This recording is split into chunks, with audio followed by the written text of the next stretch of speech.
இன்றைக்கி நம்ம செஞ்சு காட்ட போகிறது டேஸ்டியான north Indian dish methi தேப்லா.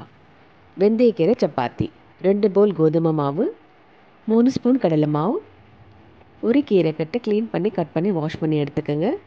1 spoon பட்டை மிளகாத்தூள், 1/2 ஸ்பூன் ஜீரகத்தூள், மஞ்சத்தூள், தேவையான அளவுக்கு உப்பு.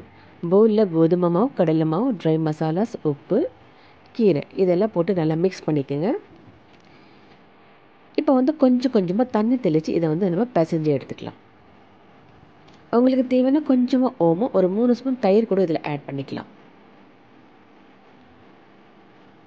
ஃபைனலாக ஒரு ஸ்பூன் எண்ணெய் ஆட் பண்ணி நல்லா பிசைஞ்சிக்குங்க. ஆல்மோஸ்ட் மாவு ரெடி ஆயிடுச்சுங்க. இதை நம்ம சப்பாத்தி மாதிரி போட்டு எடுத்துக்கலாம்.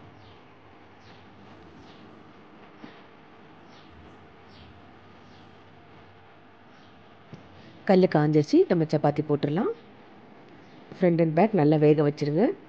கொஞ்சமாக இது மேலே ஆயில் அப்ளை பண்ணிடுங்க.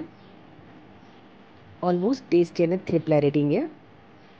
இதை தயிர் கூட நீங்கள் சர்வ் பண்ணுங்கள். பசங்க கீரை சாப்பிட மாட்டாங்க, கவலைப்படாதீங்க. இந்த மாதிரி செஞ்சு கொடுங்க, விரும்பி சாப்பிடுவாங்க. இந்த டிஷ்ஷை நீங்கள் ட்ரை பண்ணி பாருங்கள். எங்கள் சேனலை லைக் பண்ணுங்கள், சப்ஸ்கிரைப் பண்ணுங்கள். Thank you and happy cooking.